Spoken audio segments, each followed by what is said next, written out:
네, 반갑습니다. 이어서 보게 되면, 거기 이제 우리가 잠깐 앞에서 봤던 내용인데, 한번 여러분들은 줄친 부분 위주로 봐도 되고, 전체적으로 한번 읽어보면 더 좋겠습니다. 이렇게 한번 보시면 되고요. 그 다음에, 거기 617페이지부터 나오고 있죠. 고귀하다라고 하는 이유는 무엇이냐, 이렇게 나와 있고, 한번 쭉 읽어보시면 됩니다. 밑에 각주도 한번 읽어보시고, 각주의 그 412번에 보면, 그 괴로움은 이제 뭐 여러 가지 뭐 팔고다 뭐 이렇게도 얘기를 하고 뭐 여러 가지도 얘기를 하는데, 노병사 이렇게 보시면 돼요. 노병사. 그 노병사에 대한 첫 번째 반응, 이게 이제 당혹감 이런 거죠. 당혹감. 이렇게 돼 있고, 그런 내용이고, 우리가 이제 그 전전 시간인가 거기서 봤었죠. 당혹감, 이 상회가와 빠싸다 이렇게 얘기를 하는 거. 상회가와 빠싸다 이 부분.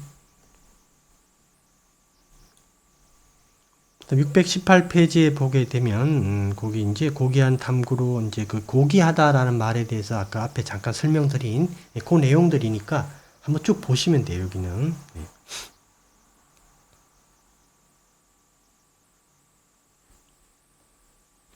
620페이지 보게 되면 이제 거기 첫 번째 줄에 보면 그 괴로움에 대한 치료 방법 중에 하나는 당신이 괴로움을 겪는 것은 외적인 것 때문이 아니라 당신 자신의 욕망 때문이다.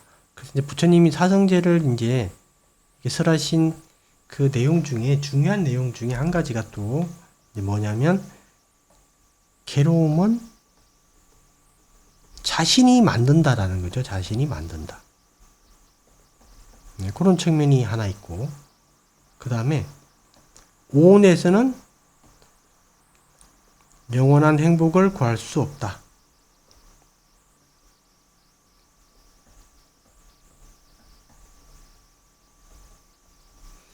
예, 우리는 이제 그 계속 오온에서 행복을 구하려고 합니다. 오온에서 뭔가 어떤 변화가 생기고 마음이 뭔가를 경험하고 또 어떤 게 일어나고 이런 것들을 통해서 우리가 행복을 경험하려고 그래요. 행복을 얻으려고.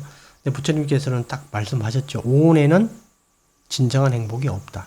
그죠? 그래서 이제 오온을 떠나야 된다. 오온을 초월해야 된다. 이렇게 말씀하시는 거죠. 그 사성제에서는 이제 크게 괴로움은 자신이 만드는 것이다. 이 측면하고, 그 다음에 오온에서 영원한 행복을 구할 수 없다. 오온을 초월해야 된다. 이 뜻이에요. 이 점 하나 기억해 두시고, 그 다음 621페이지 내용들은 한번 보시면 되는 내용입니다.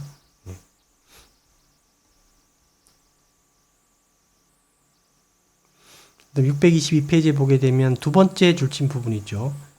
그러니까 우리가 괴로움, 사성제를 보통 얘기를 할 때 사성제가 왜 중요한가? 뭐 당연히 중요한데 이게 또 왜 중요한가를 또 이렇게 물어보는 분들이 가끔 있을 수 있죠. 사성제는 여기 괴로움의 원인이 있기 때문에 그래요. 그 다음에 괴로움도 있고요. 괴로움의 원인이 이제 말 그대로 원인이 되어서, 즉 이제 그 시동을 걸게 되면 우리의 활동이 일어나죠. 그죠? 괴로움이란 활동. 우리의 활동은 아까 얘기했듯이 여러 가지 기준이 적용된다. 이 기준이 이제 집착이다라는 겁니다. 그래서 이 기준을 우리가 꽉 움켜쥐고 있으니까 이 문제가 되는 거죠. 예를 들어서 이제 A라는 사람은 물건을 정렬하는 어떤 그 습관을 가지고 있어요. 물건을 가지런히 놓아야만 마음이 편해요. A라는 사람은. 근데 그 A의 친구 B는 반대예요. 그냥 물건을 허트려 놓는 걸 좋아해요. 그냥 그래서 막 뒤죽박죽 이렇게 놓는 거예요. 이렇게 됐을 때 A 입장에서는 이걸 보게 되면 마음이 편하지 못하죠. 왜 안 편하냐면 자기는 이게 옳다라는 그 관념을 가지고 있기 때문에 여기에 집착을 하고 있기 때문에, 이걸 움켜쥐고 있기 때문에 그렇습니다. 이 관념을 움켜쥐고 있기 때문에. 그죠? 근데 이제 A라는 사람이 만약에 이제 수행을 해서 도과를 성취했다. 그런데 A를 또 누가 이제 찾아가 보니까 또 물건을 가지런히 놓은 거예요, 이렇게. 그러면, 그 사람이 볼 때 A는 아직까지 여기에 집착한다라고 생각할 수 있죠. 근데 그게 아니라 여기에 집착, 즉 여기에 대한 괴로움을 이해하고 놓아버렸습니다. 놓아버렸지만 이렇게 할 수 있는 거죠, 당연히. 그죠? 그러니까 이제 그 집착을 가지고 물건을 똑바로 정렬하는 경우도 있고, 집착을 놓아버린 다음에 물건을 똑바로 정렬하는 경우도 당연히 있습니다. 그죠? 그런데 완전히 내적인 어떤 마음 상태는 다르죠. 그래서 이제 도가를 성취해서, 즉 집착을 놓아버리고 이렇게 물건을 정리한 분들은 이게 흐트러져도 기분이 나쁘질 않습니다. 그죠? 요게 이제 더 좋다라는 생각이 들어서 이렇게 할 뿐이죠. 그래서 이제 그런 의미고, 그래서 여기 원인이 있기 때문에 핵심적으로, 그 다음에 원인의 어떤 그 원인이 발동한 행위가 여기 있기 때문에, 우리가 이제 이 괴로움에 대해서는 철저히 이해해야 되고, 이 원인은 이제 버려져야 되죠. 한마디로.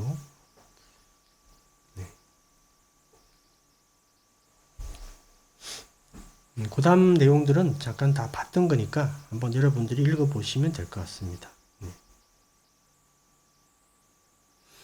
그 다음에 625페이지죠. 거기 보면 줄침 부분에 괴로움의 진리를 이해하라고 말할 때 그것은 단지 단어를 이해하라는 게 아니다. 당신은 마음의 괴로움이 있을 때 실제로 무슨 일이 일어나는지 정말로 이해하려고 노력하는 겁니다. 그러니까 이제 우리가 뭘 움켜쥐고 있는지, 즉 우리의 활동에서 우리가 뭘 보냐면, 우리 일반적인 일상생활, 우리의 활동에서 우리가 무엇을 보냐면, 우리가 어떤 기준으로 지금 행동을 하는지를 보세요. 옳다, 그르다, 맞다, 틀리다. 이걸 해야 돼, 저건 하지 말아야 돼. 이런 여러 가지 우리가 어떤 관념상 기준선을 이렇게 설정해 놓고 잡고 있어요, 이렇게. 그걸 잡고 있기 때문에 그게 충족이 되면 더 강한 집착이 생기고, 충족이 되지 않으면 또 화가 납니다. 그죠? 우리 활동 속에서 우리가 어떤 기준을 계속 적용하고 있지 않은가, 어떤 기준들을 가지고 있는지를 한번 살펴보시기 바랍니다. 여러분들이 사실은 요니소 수행을 열심히 하다 보면 이 부분들을 조금 더 이해하게 될 거예요. 우리가 마음을 자꾸 우리가 관찰하고 마음을 이해하게 되면 될수록 정말 문제가 많다라는 걸 스스로 느낍니다. 근데 그걸 전혀 모를 때는 우리가 이제 무식하면 용감하다라는 말 있죠. 무식하면 용감하다.